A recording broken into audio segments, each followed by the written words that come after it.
Welcome, ladies and gentlemen, to a special edition of Nerd Rage Gaming Live. I'm your host, Andrew Donnelly. Back in the booth, my co-host, Matt Dow.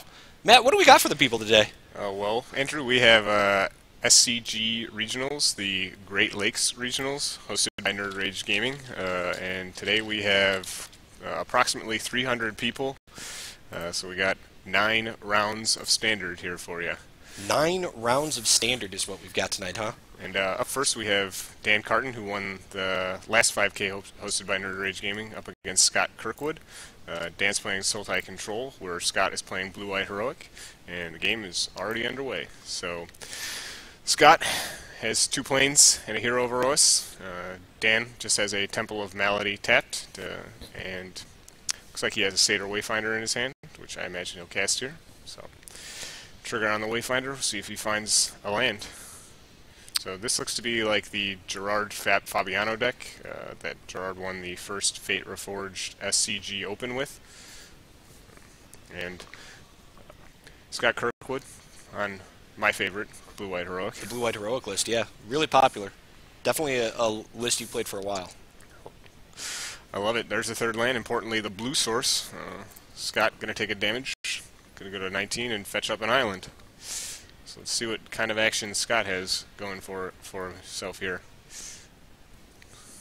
Now, this Sultai Control list is a list I've actually built recently and tested, and I like it. I think it provides a lot of good selection for cards in the format right now.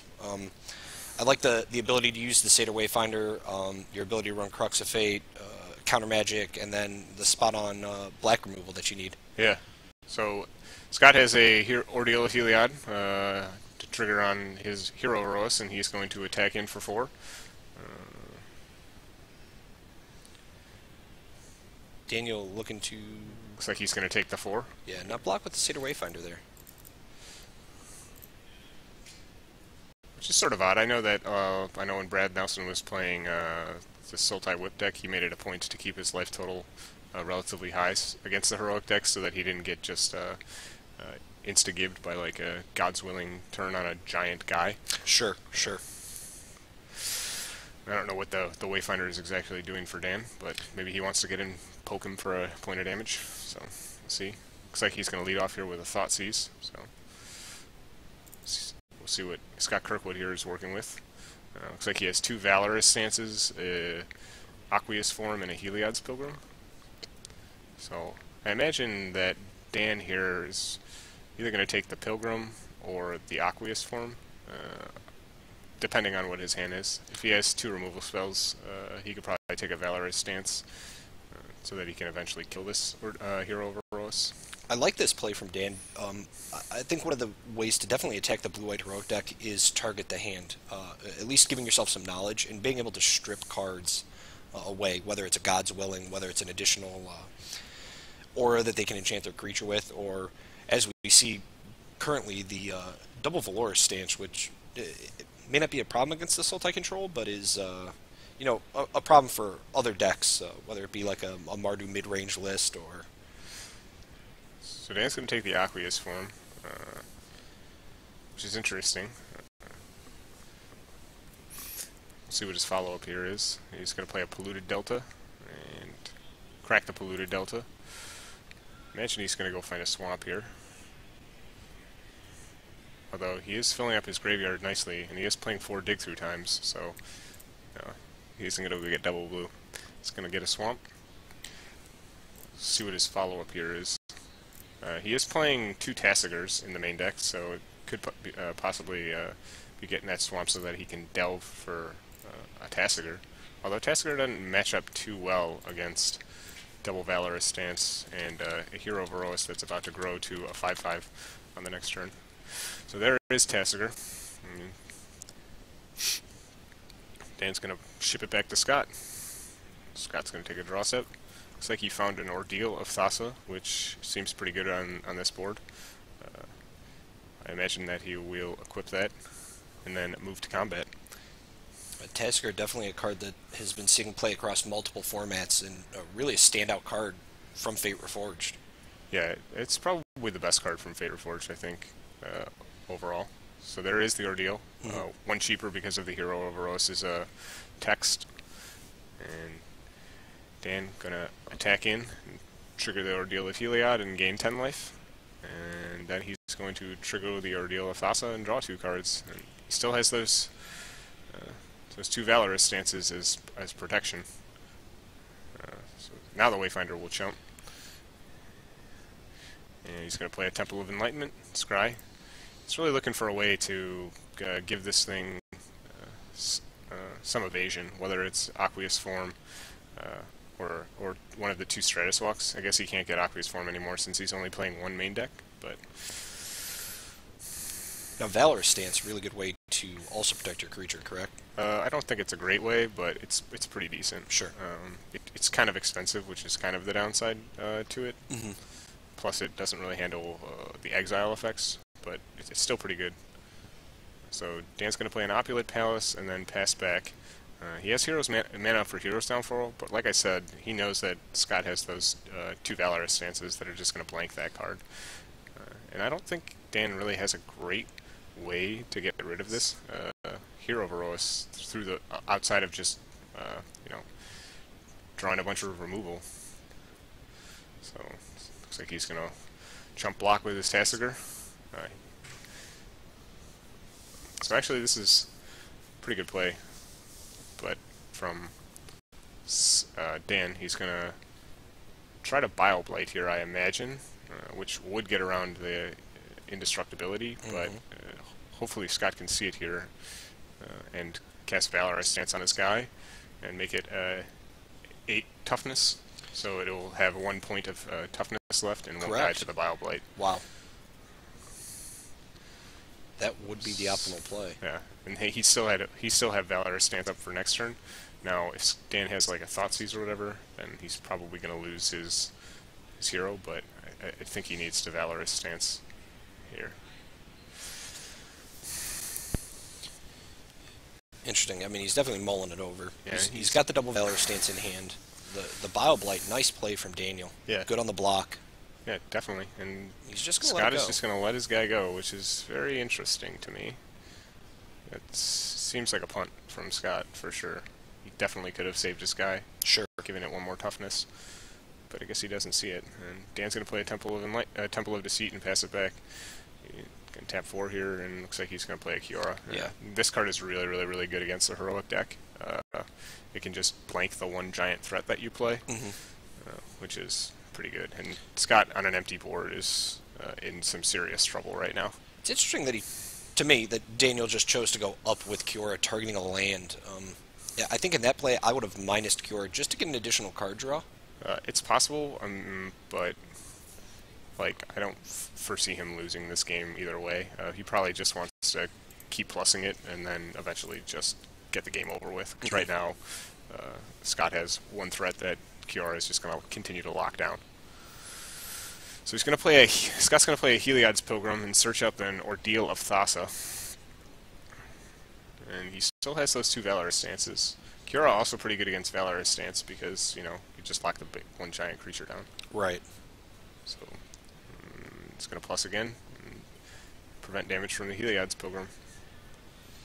So Scott really needs to draw another threat.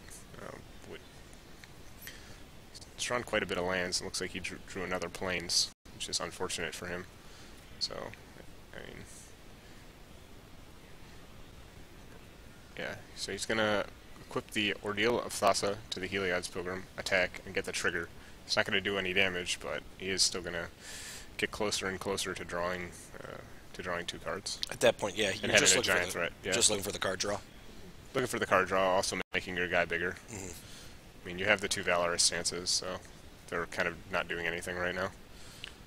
It's interesting that Kiora, who hadn't seen play for quite some time, now finally begins to see play again. Yeah. In this Sultai control deck. She's interesting. When watching Gerard play, she was pretty good. I mean, I think she's pretty good against the Heroic deck, as I said, and actually pretty decent against like the Siege Rhino decks, depending on if you can land them when they only have like a Siege Rhino. Sure. So Dan on Scott's end step is going to cast Dig Through Time, and then select his 2 cards. Not sure what he selected there, but don't think that Scott is going to win this game. I think this Kiora is going to ultimate on Dan's next turn and can make 9/9 Krakens. Release the Krakens. Yeah. See the old 9/9s come out. Yeah. The death of many Magic players. Yeah. It's actually not the greatest Planeswalker ultimate. I've beaten the Kiora ultimate a couple of times. It definitely takes some work, though. It does. It's not very easy. hard to get around. So there's a polluted Delta for Dan, and he's just going to ship it back. And he has, I believe, Hero's Downfall, Dissolve, and Sultai Charm in hand. So yeah, there's the second threat that Scott needed in Seeker of the Way. It's just a turn too late. So I think, unfortunately, he's just Dan asked if he could get an Oracle text on Valorous Stance, and Scott just said, "Yeah, sure, here." Here you go. You know I have. There's this. no Thoughtseize there. Yeah. No free cost. So there's an attack from the Heliod's Pilgrim. Which doesn't do anything since it's been bubbled by Kiora. And there's the second threat that Scott really needed last turn to pressure this Kiora, which is, I imagine, now just going to ultimate. So Dan's going to crack his Polluted Delta. Probably go get an island here. I wonder if he's going to dissolve this. It doesn't really seem all that... Yeah, alright, so he's going to dissolve the Seeker of the Way. I wonder if he's just on the continue to plus Kiora and lock this guy down. I'm assuming, if I'm correct, Daniel has a Pearl Lake Ancient in his deck, or no Pearl Lake Ancient? He does not. No, his win just conditions are Tassigars, Ugins, Mm-hmm. Garrix, Ashioks. So we just saw the ultimate there from Kiora. Yeah, so he is on the Kraken plane. He is on the Kraken plane. Which is good. Which is definitely good. Uh-oh. Double checking the token box there yeah, for... hopefully we have some Krakens in there. I hope we do too. We may not. Those are like $1, man. They are $1. Yeah, They're actually, they were expensive tokens. They were expensive tokens for a while. I'm almost positive that we had the Kiora emblem. We might not even have that. We could pull the Ken Ketter mode and just write Kraken on a piece of paper and there you go. and watch as our opponent get a 9-sided dice. Yeah. Also does it. So looks like Dan is delving here. Looks like he's going to cast another Dig Through Time. No, another Tassiger. So he delve 3, cast another Tassiger. Has mana open now to activate Tassiger, and looks like he has Crux of Fate and Dissolve in his graveyard. And this is what I like about this deck. When you have the ability to pressure the board, remove your opponent's threats, you can extend your reach very far. You know what I mean? You can use your end step Dig Through Times. You can use your Tassigars. Counter the spells that your opponent needs to progress their board state. And just overall really, really take, in essence, control of the game. Yeah. I definitely like this list. Dan's changed it a little bit from Gerard's. Scott here is going to end step use the other mode on Valorous Stance, which is the kill a creature with toughness 4 or greater. I believe.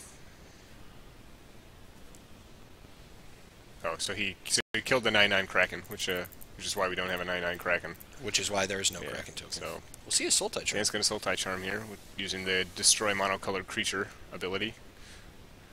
No, he's going to use the Destroy Enchantment ability and take care of the Ordeal Thassa. And then Scott's going to use the other mode on Valorous Stance and kill that Tassiger. So follow up with a Hero Heroes. Now he has a reasonable force, 5 power. Dan's going to go down to 9, I believe, from that attack. We'll see what his follow-up here is. Probably going to play an Ashiok. No, Hero's Downfall. Hero's Downfall to Hero Heroes, and then cast an Ashiok. Another card I like to see. So we'll see what he hits here. Ooh. Wow. Unfortunately, he got a Stratus Walk, which actually, could have been pretty good for Scott if he can find a way to get evasion on this Heliod's Pilgrim. He has Dan on a 3-turn clock, so we have a Yu-Gi-Oh card. Dan being a former Yu-Gi-Oh player, I believe. YCS champion. Yeah. Or Nationals. So don't be fooled. You are not watching a some weird amalgam of Yu-Gi-Oh and Magic. This is so. Yeah, all right.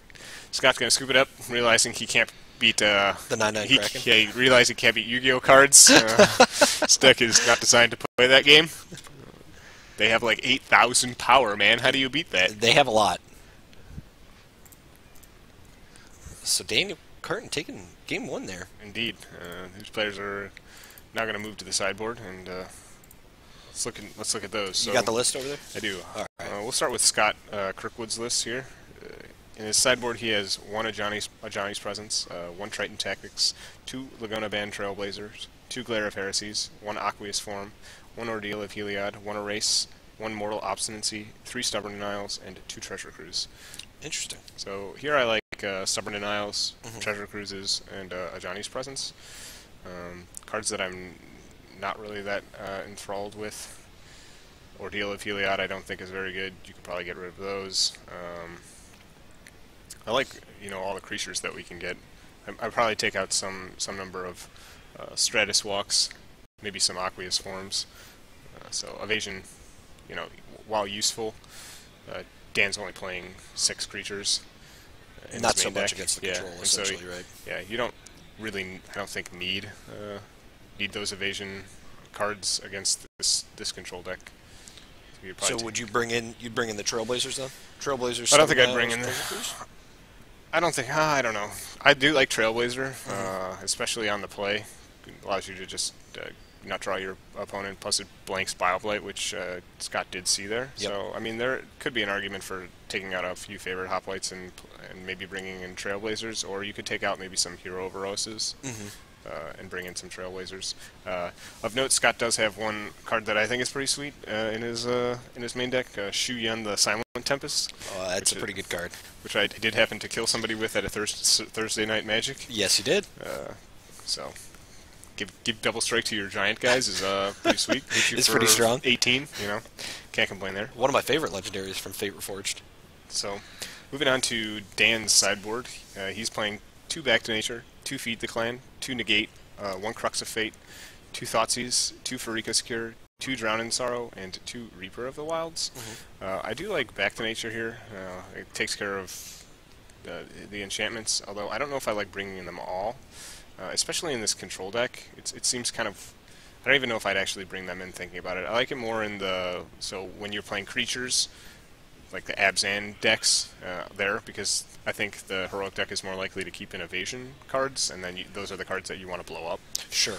But I do like Thoughtseize, as you mentioned, to just maybe pick apart the hand, get the one creature that they have or the one protection spell that they have. I think Crux of Fate is a fine card.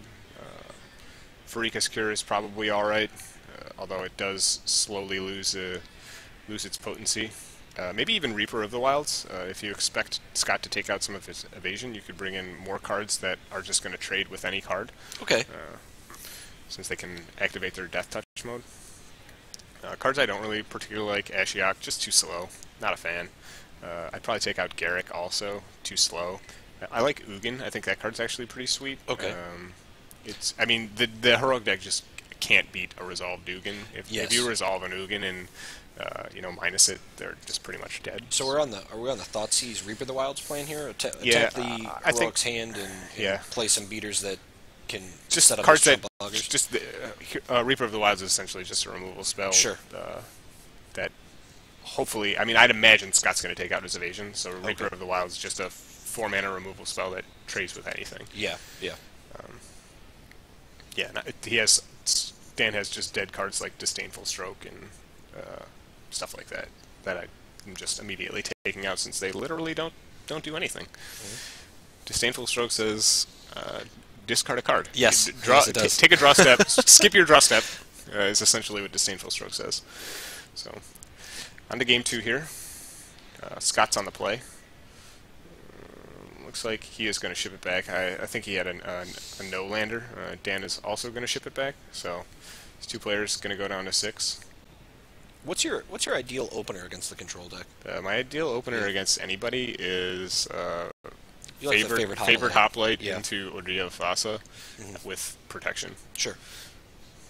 Have you gone back to? I've noticed some heroic players going to the Feat of Resistance plane again. Have you taken I'm not a Feat of huge, Resistance back or not? no, I'm not a huge fan of Feeder No. Resistance. I think a Johnny's Presence is actually a little bit better in the metagame right now. There's like a fair amount of Crux of Fates and stuff like that There are. that Yeah. Feat of Resistance just doesn't really do anything against. So I'm more interested in a Johnny's Presence. Plus it's one cheaper, and I'm all about mana efficiency in this deck. Yeah, it's interesting. It's some people seem to like the Feat of Resistance, some people don't. I know the Valorous Stance was one that people had brought in since being released in Favorite Forged. I know Feat of Resistance was used mainly for the additional +1/+1 token. Allowed you to turn on some of the ordeals a little quicker. Yeah. So it looks like Scott did bring in the Laguna Band Trailblazers, and he has a one-lander.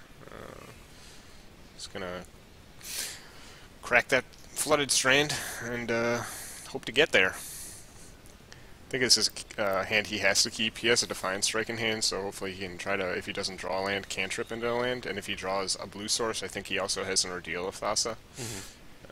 So Dan's going to start off with Opulent Palace, so he's got perfect mana, baby. And there's a land, it's just not the blue land we were looking for, but looks like we're going to Defiant Strike to try to hopefully hit that. And I think this Laguna Band Trailblazer is actually pretty sweet against this deck. I mean, it's not going to die on turn 2. Another Defiant Strike. So it's definitely not. I mean, now Yeah, it's, well, I mean, it's just never going to die to Bioblade anyways. yeah, So. you need the spot removal. Scott's going to attack in there for 4. Pass it back to Dan. So we'll see what Dan has for his follow-up, I imagine. So Dan brought in some Drown in Sorrows, which is a card I don't really like against the heroic deck. He's going to play an Urborg and pass it back. Scott really hoping to hit a blue source of mana. Looks like he drew another blue card, so that's not what he's looking for. Nope. He's going to just get in there with his 2/6, ship it back to Dan. So Dan draws the Satyr Wayfinder a turn too late. Looks like he's going to play that prior to playing a land. Maybe conceal some information from There's his the opponent. blue source. Boy. So And shipped a bunch of removal. bunch of good cards, but he Yikes. did get an island. So imagine he's going to play the island. He did have another one in his hand. He also has a Polluted Delta, but I imagine he's just going to play the island here. There is a consideration if he has Murderous Cut of playing a Polluted Delta, sacking it, and then trying to kill this Laguna Band Trailblazer. I don't particularly like that plan with 2 white mana open up. So Scott, take a draw step. Hey, look at that. Drew another blue card.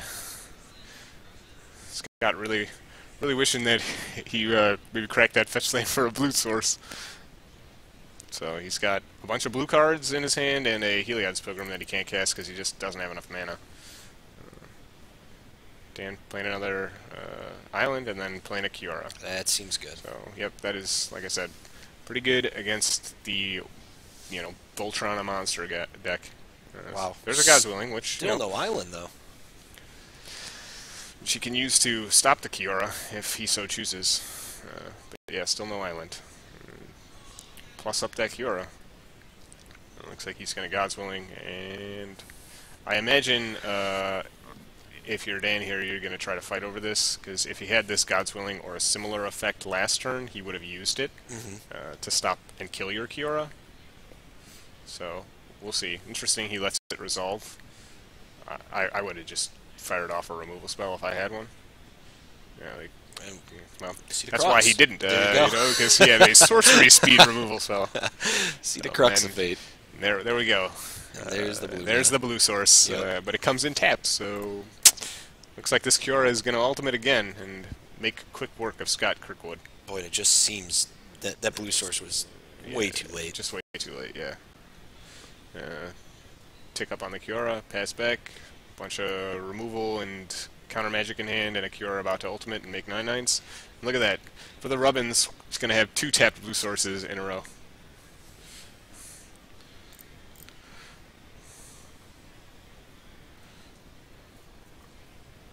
Scott's still fighting the good fight, but I mean, what are you hoping to draw at this point to really get you out of this mess against the Kiora? well, you're hoping that your opponent doesn't see you take 3 lands out of your deck and a Fated Retribution out of your bag, out of your binder. That's pretty much what you're hoping for. And then Or maybe play a the Fated Banishing Light. Retribution. I mean, if you had a Banishing Light, I mean, so he can run the Heliod's Pilgrim out here, but I mean, it's going to get countered or killed. Yeah, whatever he plays here is just going to either be. I imagine he's just going to let it live, Bioblade it, Yeah. and then Ultimate Cure next turn with Dissolve backup.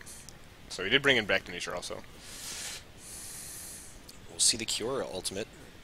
Yep. And as in game 1, Yeah, here we go. Krakens, Oh, we found Krakens. Oh, yeah, man. Kraken I was really hoping we'd see more Yu-Gi-Oh cards, but unfortunately, we have Krakens, which are a little bit more boring than the sweet Yu-Gi-Oh cards. So there's a Heliod's Pilgrim. Scott gonna continue to fight through, hoping maybe that Dan forgets his Kraken trigger or forgets that he gets an attack step in his, or maybe he's just being like Reed Duke, and man, he's just gonna play it out to the end. You're gonna have to kill me. That's what you got to do. I mean, if your opponent's making 9/9 Krakens, you might as well let them kill you with the Krakens. Nah. You just scoop it up at this point. Scoop it you up. just don't even want to deal with it, huh? Say, take your 9/9 Krakens. I'm out of here. Yeah. I'm taking my white creatures and I'm going home. So there's a attack in with the 9/9 Kraken. Scott choosing not to chump block. Maybe he can draw some evasion and get through these Krakens. Oh, there's another Yu-Gi-Oh card. There it is. Is that Wind Up Rabbit? I don't think that doesn't look like a rabbit to me. That looks like some guy in a Spaceball. Spaceball suit? Yeah. These Krakens are just... All right. So is there a turn here that Scott can put together 12 points of damage with protection backup?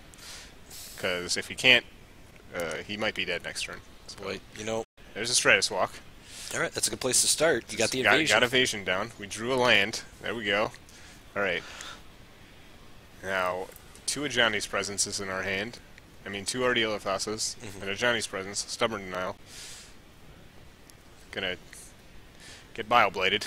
Yep. Man, Dan got those mismatched arts on the Bioblights. And Scott's going to scoop it up, show him that this is bad. These are all the cards I had in my hand. I couldn't cast any of them. I had no blue sources. This is what cannot beat Krakens. Let me show you what doesn't beat Krakens. Right. We'll see the handshake, though. Good job, guys. Dan Carton on his way to repeating as Nerd Rage Gaming 5K champion. Yeah, definitely. With a pretty convincing victory there over Scott Kirkwood. Second game... first game, I think Scott probably misplayed there by not giving his hero Veros an extra point of toughness to play around that Bioblight, which would have in fact been a great play. I mean, it would have been a really game-changing play. Yeah, he would have had an 8/8 instead of a nothing. Yeah. On the board. Yeah. But yeah. So interesting first game there. I do like the blue-white heroic deck. I actually think this is probably a pretty decent matchup for it, but I think Scott unfortunately misplayed in game 1 and then got a little mana screwed in game 2 there. That Salty deck, like I said, when it gets the lead, it gets the lead. You know, it gets ahead of its opponents. It is tough to wrest away the lead from a resolved Ugin. Yes, it is. Or I mean, even when I was testing with the deck Garruk, I mean, you resolve a Garruk. Yeah, I mean, but it's the same as any situation. It's really tough to beat a resolved Planeswalker when you have no board. Yes, those cards are pretty good. Yeah, totally. And especially when you're not playing any removal that takes care of Planeswalkers. So well, we've got 22 minutes here left in the first round of 9 rounds of Standard, cut to top 8. Close to 300 people here today for SCG Regionals. Yeah, probably a little over 300. Yeah, a great event. Should we talk about some Standard cards for a second? Yeah, I mean, we've seen after watching this this blue-white list, we can take a look at our mono blue Standard playmakers. Indeed. And we can see some of the cards that we've seen in this match, and then some of the cards we'd hopefully like to see later on. Yeah.